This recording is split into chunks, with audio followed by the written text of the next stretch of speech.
Buenas noches, bienvenidos a La Historia en Profundidad. Hace exactamente 19 años tuve la oportunidad de entrevistar a dos integrantes del ejército guerrillero Tupac Katari, el EGTK. Estoy hablando del actual vicepresidente del Estado Plurinacional y por entonces su esposa Raquel Gutiérrez Aguilar, que recientemente habían salido de la cárcel acusados de alzamiento armado. Esta organización política guerrillera había contado con la presencia de campesinos, de indígenas, de indios, como en aquel tiempo se hacían llamar, el grupo de Felipe Quispe el Malco. Pero el componente marxista, el componente mestizo de esta organización, estuvo compuesta por otros personajes. Uno de ellos, que quizá pasó desapercibido, fue Juan Carlos Pinto, con quien esta noche estaremos conversando. Acompáñenos, esto es La Historia en Profundidad. Buenas noches, Juan Carlos, muchas gracias por aceptar la invitación. A ti, Sandro, gracias por invitarme. Juan Carlos, estamos acá en ambientes de la vicepresidencia, tú trabajas acá. Un elemento muy importante que he mencionado en la introducción del programa es que la parte, digamos, mestiza de la organización guerrillera aymara, y mestiza, valga la redundancia, ha sido compuesta por varios integrantes. Lo mencionaba, tú eres uno de ellos. Tú, al igual que Álvaro García Linera y Raúl García Linera y conjuntamente Raquel Gutiérrez, estuvieron estudiando en México. Sí, así es. Somos el núcleo que vino desde México para sumarse a una lucha popular que creíamos estaba inscrita en el pueblo boliviano. Y nosotros, jóvenes de 20 a 22 años, en ese tiempo traíamos todos los ideales, no solo de la experiencia de nuestro país, de nuestro propio país, sino también la experiencia centroamericana, las lecturas que habíamos hecho, las experiencias centroamericanas, porque allá habíamos trabado en relación con la guerrilla guatemalteca, salvadoreña, con la experiencia de Nicaragua. Y todo eso nos llenaba de mucho ánimo respecto a lo que podía ocurrir en Bolivia. Bolivia era reconocida en ese tiempo por los desastrosos gobiernos que existían, pero también por un pueblo insurrecto que estaba dispuesto a llegar hasta las últimas consecuencias, y un discurso cobista, obrero, fundamentalmente socialista. Y eso nos daba pie a pensar de que nuestro país tenía que ser un foco importante en la revolución. Estamos hablando de 1982-83, si no me equivoco, cuando ustedes vuelven con una visión profundamente marxista, ¿no? Es decir, veían en el movimiento obrero como el actor fundamental para llevar adelante el movimiento que ustedes se planteaban. Sí y no, es decir, había énfasis distintos, y justamente una de nuestras cualidades como grupo fue el respeto de la diferencia. Es decir, yo estudiando sociología, sí, por supuesto que había asumido el método de ver las realidades del marxismo, pero esencialmente cristiano.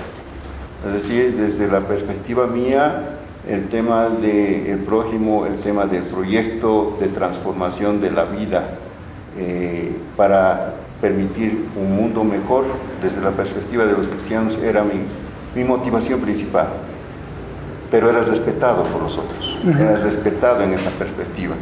Existía otro compañero, Carlos Lara, que también es parte del grupo inicial, que llega de México, que era básicamente anarquista.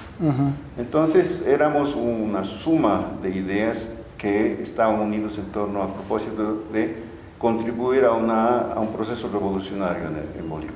Es decir, se encontraron en México esas distintas visiones, una visión cristiana, una visión marxista de Álvaro García Linera, una visión anarquista que me acabas de decir, y cómo empezaron a hilar esa situación, cuál era el elemento, el componente importante que pudiera aglutinar esos pensamientos.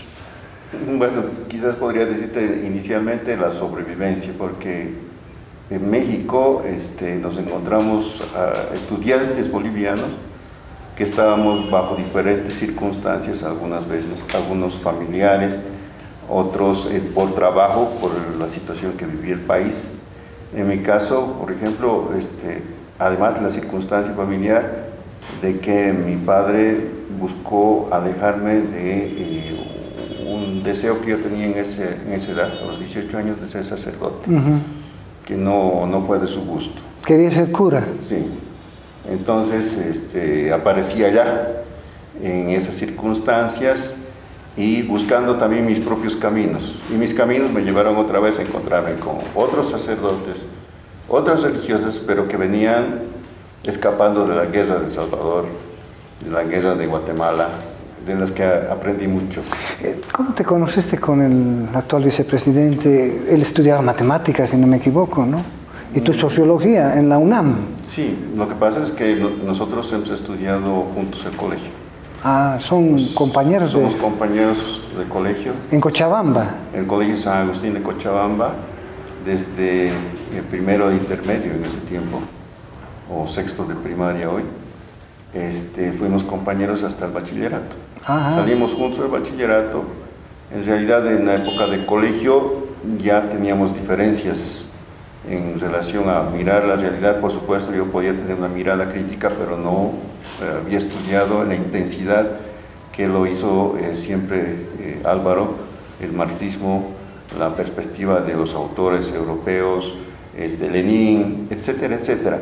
Todas esas visiones que él tenía, tenían a veces un contrapeso desde la perspectiva que yo pensaba, y que a veces era circunstancial una discusión en el periódico del colegio. Más allá de eso, digamos, no teníamos mayor amistad, salvo que justamente las circunstancias históricas que nos unieron en México. ¿Cómo te podrías considerar en aquel momento un muchacho de la clase media, clase un poco más deprimida?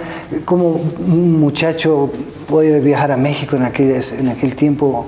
¿Tus papás tenían dinero? ¿Cómo fue esto? Sí, yo creo que podía subir de una cierta clase media clásica. Desde tiempo mi padre fue uno de los pediatras más antiguos de Cochabamba. Médico.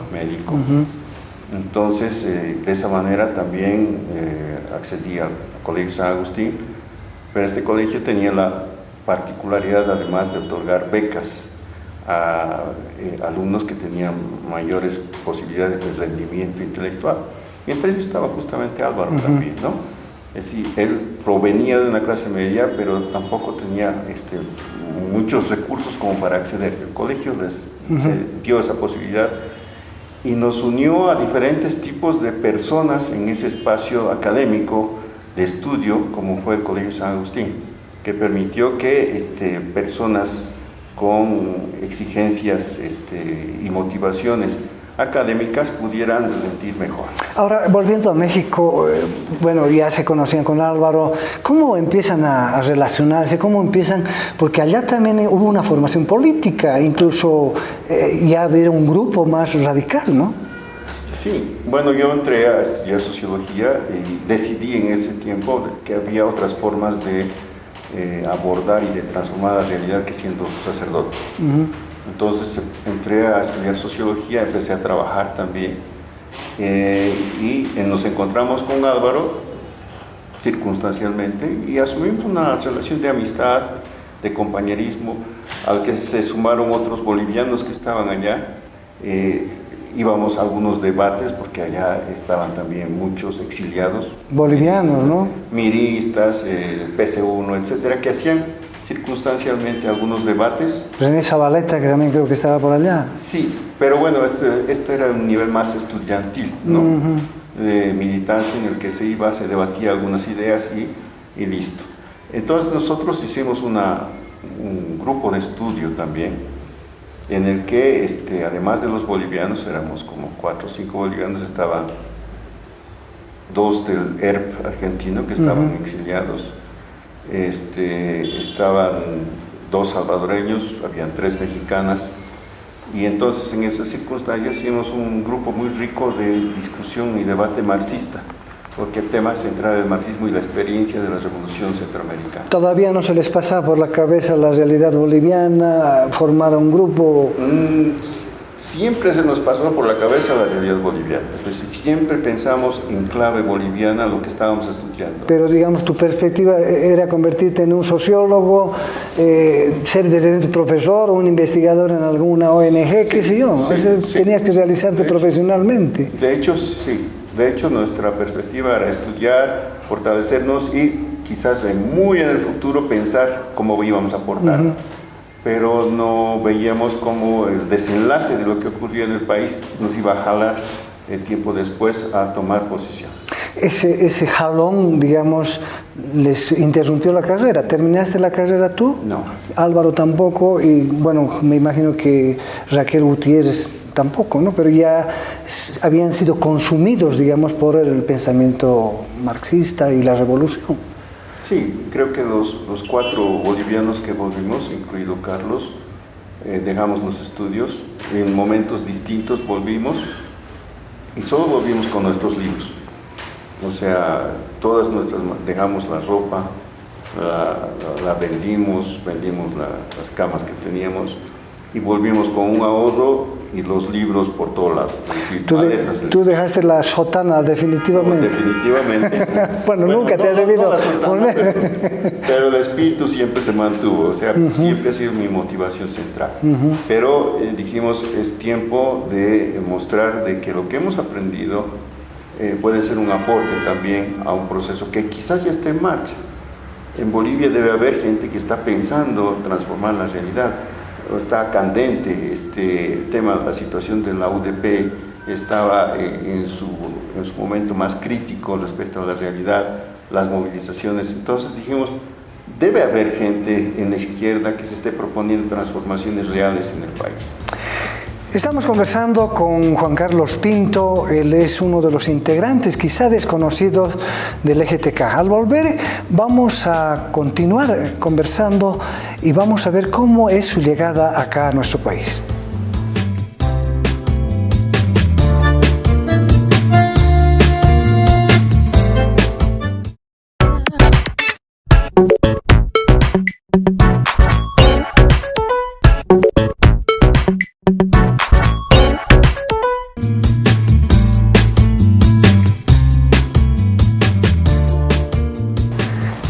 Seguimos acá en la historia en profundidad, estamos conversando con Juan Carlos Pinto. Juan Carlos, ustedes llegaron el año más o menos 85, ya cuando se reconquista la democracia, estaba un momento muy efervescente en el país, había crisis, había peleas muy duras, estaba la izquierda en el gobierno. Sí, nosotros buscamos ubicarnos en ese nuevo contexto, con nuestras teorías, con nuestra, si quieres, mirada también de clase media, pero al mismo tiempo profundamente identificada con el pueblo boliviano y principalmente con los obreros. Y en esa perspectiva empezamos a relacionarnos con diferentes espacios sociales. El mío, por supuesto, fue el tema de la iglesia. Rápidamente fui parte de un grupo misionero de la pastoral juvenil, estuve en la coordinación de la pastoral juvenil durante 3 o 4 años, ahí en Cochabamba. Álvaro, por su cuenta, vino acá a La Paz y empezó a relacionarse con grupos mineros, igual que Raúl, que también fue más bien hacia Oruro y Potosí. Mi compañera en ese tiempo, mexicana, Fiorella, llegó y fue a reforzar Potosí la compañera de ese tiempo de Álvaro, por su aspecto muy visible, que era rubia, era la que un poco organizaba desde la retaguardia, la documentación, un poco lo que decíamos, las revistas que publicamos, que al empezar compramos y adquirimos un mimeógrafo con los ahorros que habíamos traído de México. Para hacer las publicaciones. Para hacer nuestras publicaciones. Ahora dime una cosa, ¿tú no has estado en el ELN? No, Ninguno de nosotros.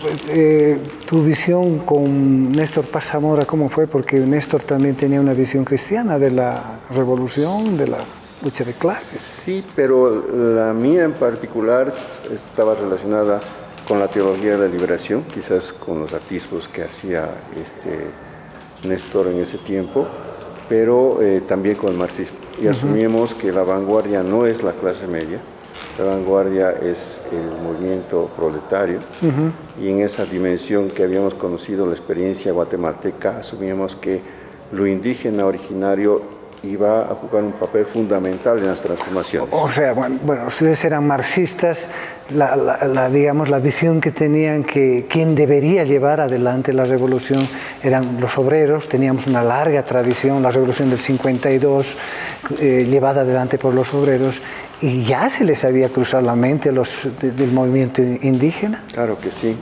De hecho, era parte del debate que teníamos en México.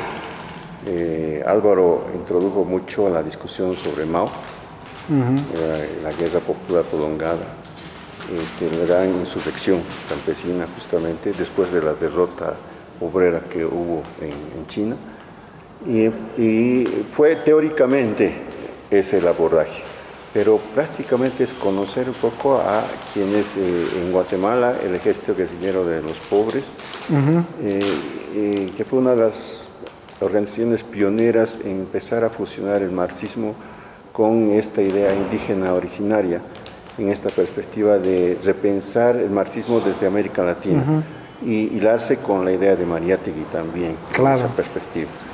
Entonces, para nosotros había muchas ideas en curso, pero no dejaba de influir el tema fundamental de decir, hay una vanguardia obrera que no es teórica en Bolivia. Hay una vanguardia que históricamente ha definido su papel en este país. Claro, a través de las luchas sociales, totalmente, huelgas. Y esa vanguardia a la que nos buscábamos insertar, apoyar, y lo hicimos en primera instancia. Y para eso empezaron a meterse a las asambleas, a los congresos, y tú lo mencionas, en tu mimeógrafo empezaban a publicar sus trabajos para generar, digamos, su pensamiento. Claro, pero no era solamente publicar nuestras ideas, sino más bien recuperar sus ideas. Porque en este caminar había mucha gente de izquierda decepcionada, de los propios obreros proletarios, decepcionados después de la Marcha por la Vida, donde también participamos y animamos un poco la organización y que debía pasarse a un nivel distinto de lucha, pero que gente que estaba buscando salidas distintas. Y en esa perspectiva es que esos obreros empezaron a generar ideas que eran las que nosotros publicamos. Es decir, no eran nuestras ideas, sino una recopilación de pensamientos, de ideas revolucionarias que nos permitía decirles a los demás, hay una revolución en curso y estas ideas lo demuestran. ¿Y cómo se lograron insertar? Porque también es un movimiento muy cerrado, son mineros, sindicatos, ustedes bastante jóvenes. ¿Cómo fue esto? Por las ideas y la persistencia. Recuerdo siempre el testimonio de uno de nuestros compañeros que decía, yo vi llegar, no sé, a Álvaro o a Raúl varias veces a la mina, nadie le hacía caso, pero insistían, venían 2, 3 veces, y a veces nadie les hacía caso, y seguían insistiendo para ver con quién hablar, conversar, y la gente vio la persistencia, vio la voluntad de que esos, digamos, blanconcitos no solo estaban viniendo a disertar sobre sus ideas, sino a conocer ideas para construir algo juntos. Y eso que a mí marcó la diferencia, es decir, la actitud de transformación, no el tema del POR que vendía periódicos, por decir que era otro tipo de testimonio. Masas del POR. Bueno, ahora, un elemento que quizás es muy importante recalcar. En ese momento, digamos, el Partido Comunista, el MIR, el MNR de izquierda del presidente en aquel momento, Hernán Siles Suazo, Álvaro García ha tenido una crítica muy feroz a los movimientos o a los partidos de izquierda, a todas esas coaliciones. Sí, Creo que prueba de ello son los libros que han quedado en ese tiempo. Se han escrito como 3 o 4 libros que principalmente han sido escritos por Raquel, Álvaro y también partes por el mismo Felipe, ¿no? Porque estábamos insertos en ese mundo de decir, es necesario bajar el velo, de decir, la izquierda como izquierda en general sigue siendo una alternativa, pero no es esta izquierda, no es esta alternativa, porque lo único que hacen es edulcorar el propio capitalismo y el propio neoliberalismo. Una izquierda, digamos, clientelar, que se acomodaba a la democracia, se acomodaba a los partidos políticos, a esa visión, digamos, capitalista de la democracia. Sí, totalmente. Y asumíamos el hecho ese de que muchos de esa clase media, que había sido también parte de la izquierda, se habían insertado al modelo neoliberal muy fácilmente por correspondencias de clase. Ya estamos hablando ya cuando entra Víctor Paz Extensor, sí, el 85, ¿no? Y se insertan fácilmente y le dan una faceta más social al propio neoliberalismo. Entonces le facilitan al neoliberalismo su propio ingreso al mundo político boliviano. Y frente a eso había que generar un debate ideológico. Y la punta la marcó Álvaro en esa perspectiva junto con Raquel, porque el debate era, digamos que no en círculos demasiado abiertos, porque los libros casi de manera clandestina se vendían en determinados lugares, y los que sí sabían de que había una tendencia en curso compraban esos libros para discutir, entre ellos Ricardo Calla, por ejemplo, que alguna vez escribió otra cosa ya debatiendo, o otras tendencias que empezaron a ver de que en esta tendencia había algo radical que no cuajaba en este acomodo ideológico de la izquierda que estaba viviendo en Bolivia el neoliberalismo. Ahora, dime, tú hablas de Ricardo Calla, de otros pensadores, Urioste en aquel tiempo. ¿Ellos percibían que este movimiento, o este gran movimiento indígena se iba a presentar? ¿Tenían que bajar o ni siquiera se daban cuenta? Yo creo que son más bien de los pocos que empiezan a generar algunas alertas. Recuerdo el congreso desde la CTCB en Potosí, donde ya los Ayllus Rojos se presentan con una postura política encabezada por Felipe. Y abren las orejas rápidamente y dicen, aquí hay algo de Sendero, parece que ya hay inserción. Ellos, en lugar de que el gobierno lo haga, ese tipo de izquierda es la que empieza a levantar alertas. Estamos hablando muy fuerte, la presencia de Sendero Luminoso en el Perú era muy fuerte. Sí, totalmente. ¿No? Era ese momento y por tanto era fácilmente, digamos, un miedo exportable para acá, decir, Sendero está entrando. Y lo veían como algo externo y no como una tendencia que nacía desde acá, desde las raíces indígenas de este país. O sea, de entrada ya se empieza a condenar esto, se empieza a estigmatizar, si quieres, por ¿no? Por supuesto, porque las cabezas eran distintas. Ya no eran ni siquiera los mineros, los discursos radicales venían desde el sector indígena, desde el sector originario. Ahora, un elemento muy importante, la marcha por la vida de los mineros, el 85, el 86, va a marcar una ruptura, precisamente, que a ustedes los va a desmarcar también. Es decir, el momento, si no me equivoco, creo en Caracollo, hay gran cantidad de militares y está viniendo la marcha muy fuerte y ahí es el momento, digamos, en que el movimiento obrero pierde, no puede avanzar, tiene que retroceder y es donde se impone el neoliberalismo. Sí, pero avanzaron mucho más que Caracollo, estaban más cerca, no recuerdo exactamente hasta dónde, pero el tema es que habían compañeros ahí y había voluntades políticas que estaban dispuestos a jugar, digamos, su última batalla ahí. No que los masacren, porque había otras formas de defenderse. El gobierno estaba dispuesto a masacrar. Sí, pero podían haber generado otro tipo de actitudes y los mineros discutían eso, pero las dirigencias decidieron, entre comillas, la rendición. Y la rendición no significó la rendición de la marcha, significó la rendición del movimiento proletario que hasta ese momento había conducido eso revolucionario en Bolivia.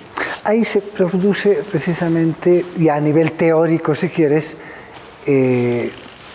una ruptura que va a permitir a ustedes reflexionar e ir hacia el movimiento indígena. No todavía. Yo creo que lo que viene a consecuencia de eso, porque seguíamos, es más, ganamos muchos más compañeros a partir de esta transición. El movimiento proletario empieza a generar también una tendencia propia dentro de las izquierdas que habían traicionado ese tema, y empieza el proceso de relocalización. Vamos a hacer un nuevo corte acá en el programa y al volver precisamente vamos a hablar de cómo se produce ese giro desde el movimiento popular al movimiento indígena.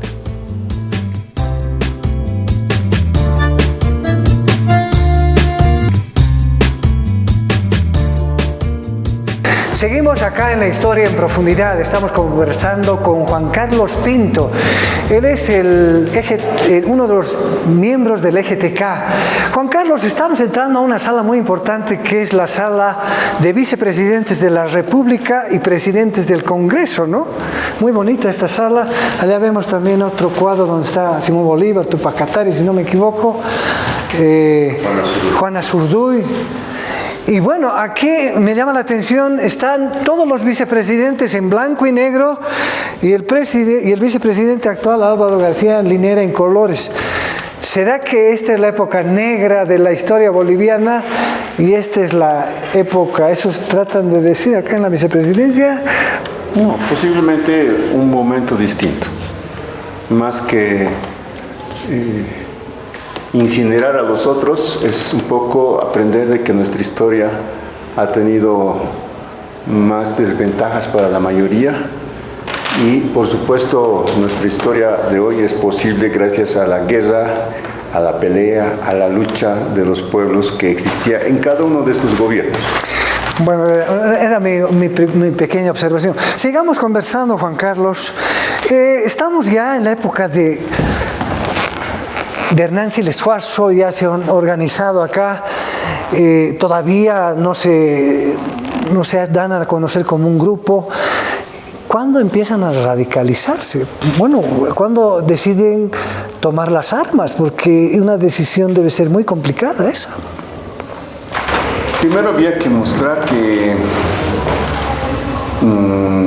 el discurso no era solo discurso, era una práctica revolucionaria y que estábamos dispuestos a acompañar este proceso de transformación, no desde una vanguardia esclarecida, sino desde un pueblo que ha decidido tomar también la lucha armada como una herramienta más para transformar la realidad.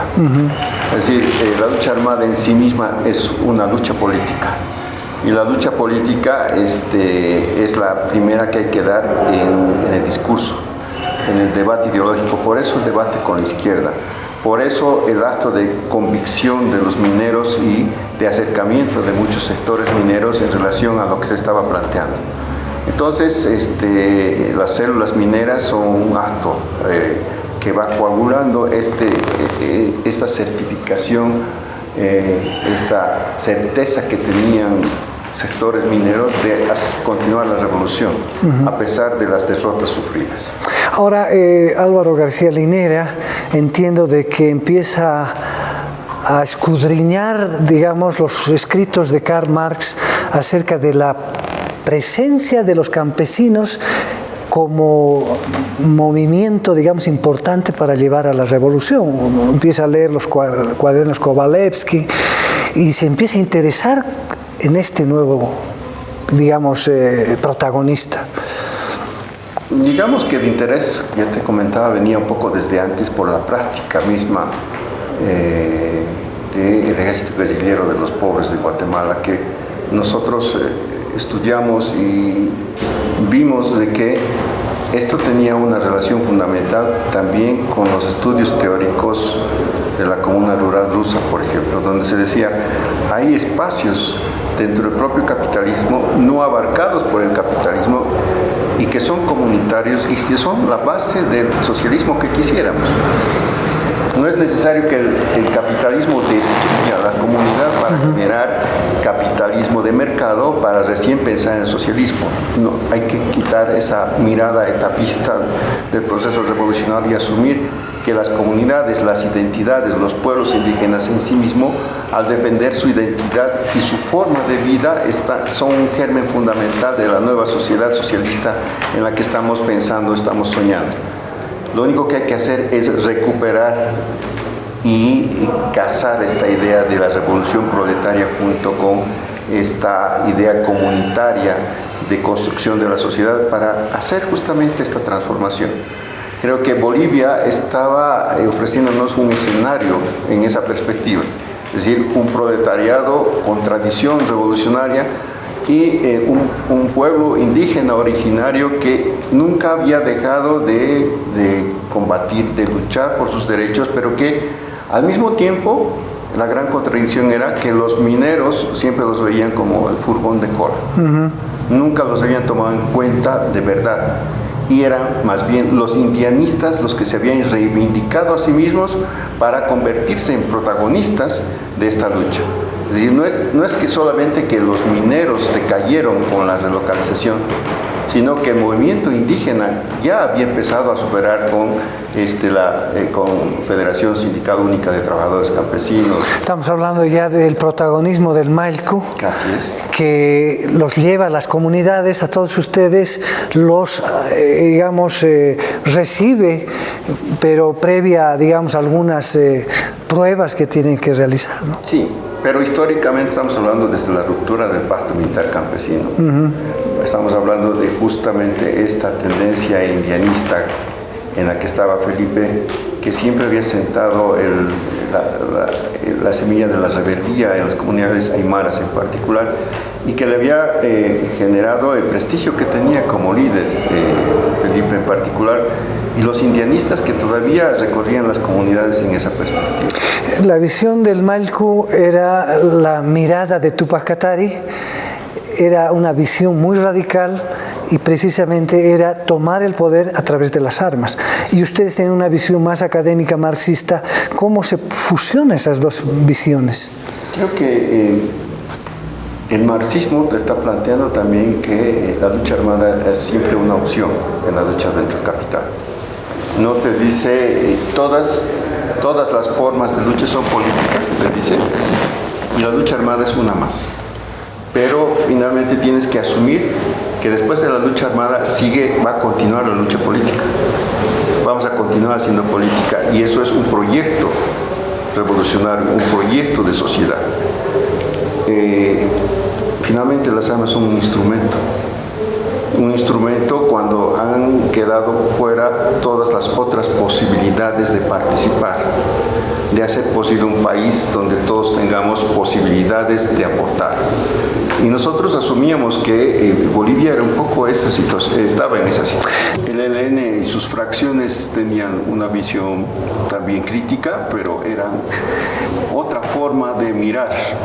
Ellos, por su parte, desde una perspectiva más de clase media, y asumían de que la lucha armada era un tema en sí mismo, y nosotros, desde una perspectiva, digamos, más integral y política, decíamos, antes de hablar de si tenemos armas o no, hay que hacer de nuestro pensamiento un arma con la gente. Que el indígena, que el líder sepa de que es diferente a aquella derecha o aquella izquierda que lo excluye. Ayer Quispe, el hijo malogrado de Felipe Quispe, habla precisamente de que en aquel momento la vanguardia, digamos, al interior del EGTK la llevaban los marxistas porque ellos se encargaban de aglutinar a las personas, hacer circular las ideas, y ellos eran la fuerza revolucionaria, el poder, digamos, activo, el poder de acción. Entonces, ¿no es eso también una mirada muy, digamos, sublime hacia los indios?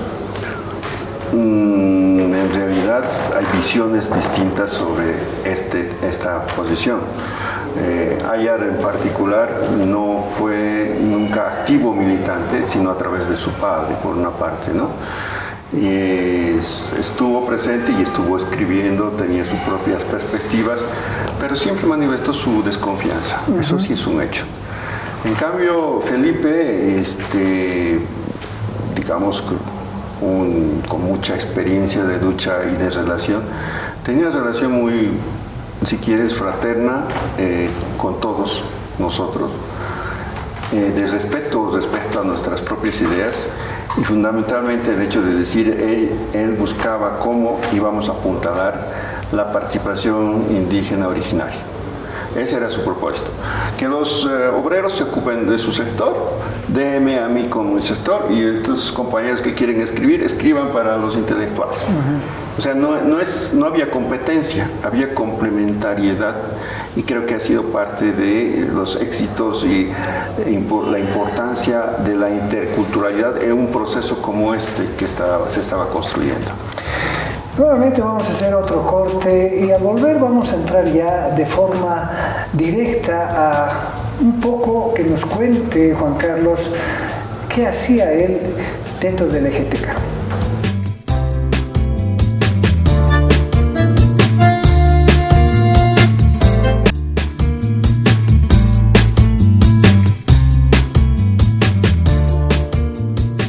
Muchas gracias por estar con nosotros. Esta es La Historia en Profundidad y estamos conversando con Juan Carlos Pinto Quintanilla.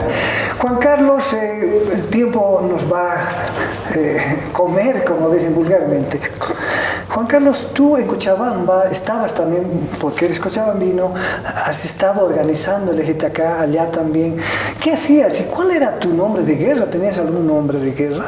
Porque el vicepresidente era el Cananchiri, la esposa en aquel tiempo, Raquel Gutiérrez Cantapi, Guaraguara, si no me acuerdo. Vos tenías seguramente has debido ponerte en quechua porque es cochabambino. No, era Enrique. Enrique, muy boliviano, digamos. Muy boliviano. Y bueno, yo ¿Por qué Enrique? En realidad yo no me lo puse, me lo pusieron los compañeros. Algo así como decir, bueno, ya, te pondremos este nombre. No fue ni siquiera muy pensado. Entonces, en ese sentido se quedó. Y además de que mi acción era más pública, en todo caso. Era un hombre de referencia porque... Tú estabas en la arquidiócesis de Cochabamba, así es, ¿no? Y como yo era profesor de interdisciplina y religión en el Colegio San Agustín, secundario. ¿En aquel tiempo? Sí. ¿Y qué les enseñabas? La teología de la liberación. Y en esa perspectiva asumía de que era coordinadora de la pastoral juvenil, urbana y rural. Entonces teníamos varios grupos de jóvenes que también después se expandió a otros departamentos, no como militancia, pero sí como corriente de pensamiento dentro de la propia iglesia, que no era debido a lo que yo hacía, sino a una coincidencia histórica entre una iglesia absolutamente revolucionaria que venía desde el Brasil con la teología de la liberación, y una fracción importante de la iglesia católica boliviana que permitió el acceso, que permitió que vinieran algunos sacerdotes a entender lo que estaba pasando en Bolivia, a contarnos lo del Brasil, a hablarnos de la experiencia de las comunidades de base. Ese tiempo de la expansión de las comunidades de base dentro de la Iglesia Católica, una iglesia más popular, la recuperación de los documentos apostólicos que señalaban sobre todo el protagonismo del pueblo. Y creo que en esa perspectiva, digamos, yo también me sentía inscrito. Una iglesia brasilera que también recuperaba el marxismo como instrumento de análisis, y en esa perspectiva todo lo que estábamos haciendo tenía sentido. Para nosotros no era el tema de la violencia o la no violencia, sino la violencia en definitiva puede significar una forma de que el pecado institucional deje de existir. Y creemos que el robo, la explotación es un pecado institucional. Y combatir eso tiene sentido, porque no es el tema del pecado individual, sino hay formas en las que el pecado se reproduce y el sistema es una de ellas. Y en esa perspectiva hemos trabajado una corriente dentro de la propia iglesia, o hemos aportado en esa perspectiva, y muchos jóvenes participaban, y por supuesto muchos que ahora son viejos siguen participando porque asumimos que ese proyecto sigue vigente. Cuando se lanza los primeros, las voladuras de torres, las manifestaciones como grupo ya, es decir, los primeros atentados dinamiteros, ¿qué hacía Juan Carlos? Bueno, la propia organización, no en su conjunto, sino parte de la organización decide que es momento de ir a la lucha armada. Pero también una parte dice, bueno, lucha armada no significa dejar justamente el trabajo político y social. Entonces lo que hay que más bien incrementar es el trabajo social y político con la gente, mientras otros compañeros van generando las posibilidades de que esto no sea un foco, sino una insurrección. Y en ese camino se está trabajando en esa perspectiva. Y yo, hay que diferenciar el foco guerrillero al estilo Che y la insurrección popular, lo que ustedes perseguían, ¿no?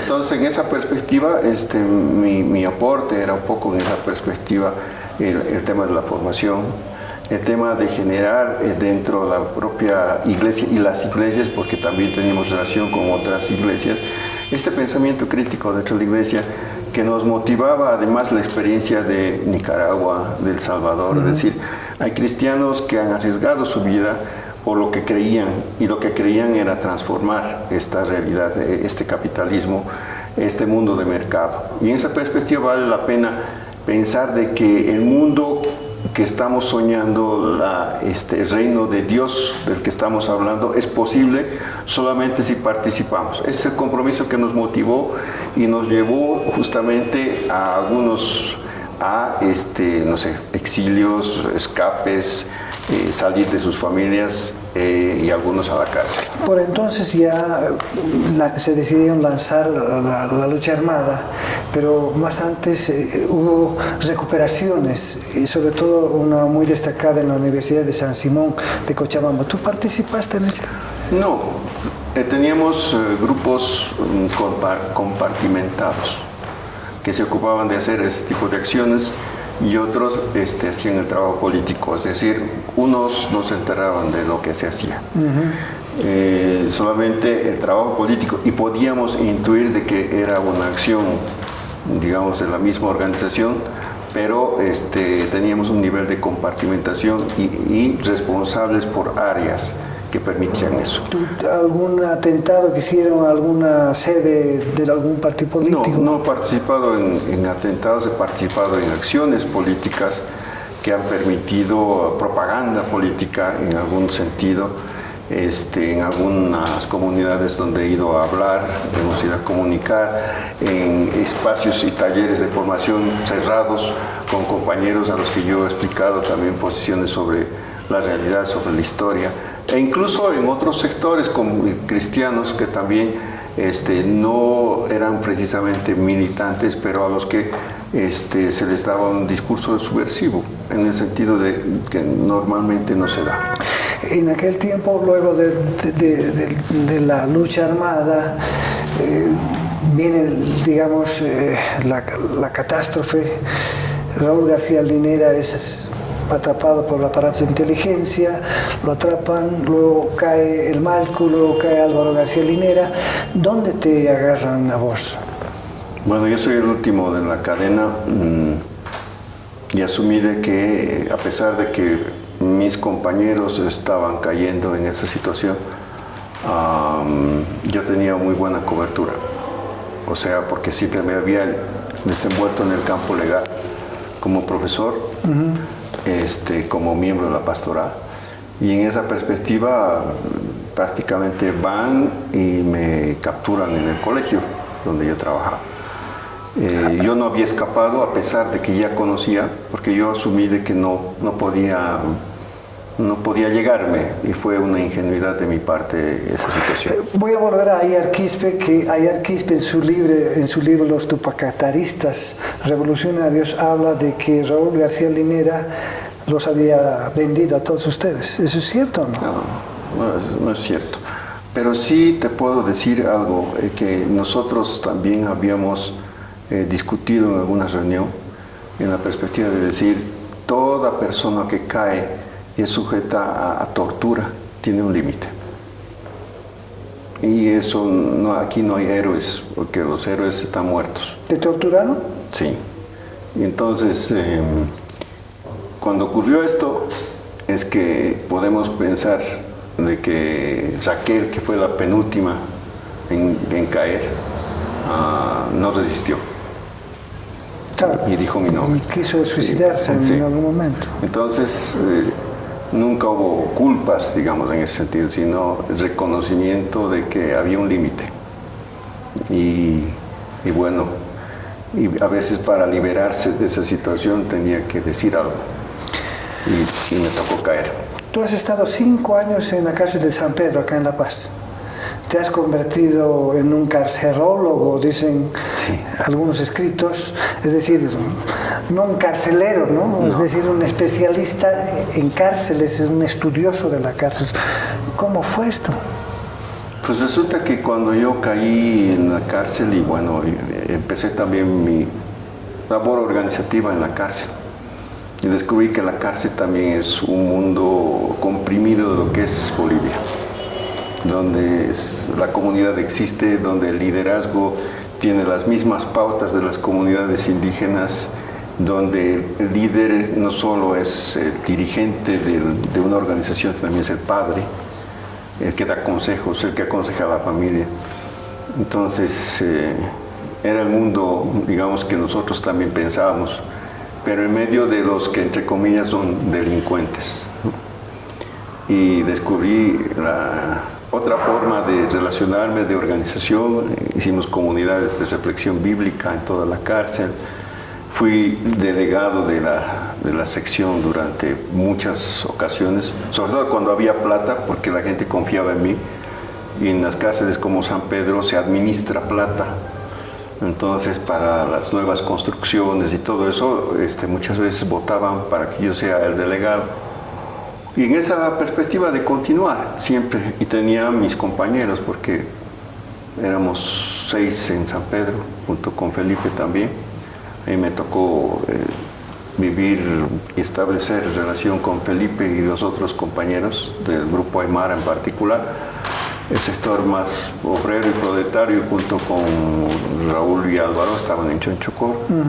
Y en ese sentido, mi acción fue un poco hacer eso y ser un, digamos, portavoz de esta mirada desde lo cristiano en una situación, en la peor situación en la que se puede estar, generar esperanza y posibilidades de seguir pensando de que el cambio es posible.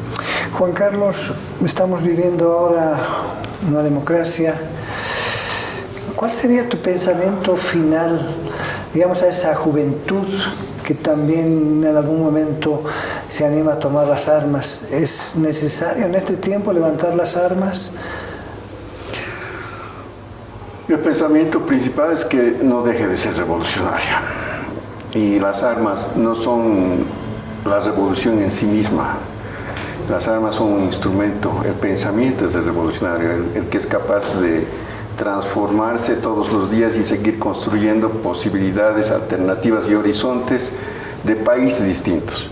Quizás esa es la gran convocatoria a nuestra juventud, que ahora está en una gran maraña de otro tipo de temas y a veces, digamos, estirando la mano a los beneficios que existen, y no asumiendo que ha sido resultado de un conjunto de sacrificios que ha sido posible que lleguemos a la situación que hoy tenemos de procesos de cambio, y que el proceso de cambio va a seguir existiendo si realmente hay revolución permanente en las cabezas, en las acciones, y que los protagonistas son esos jóvenes y siguen siendo los indígenas originarios campesinos siempre y cuando lo hagan.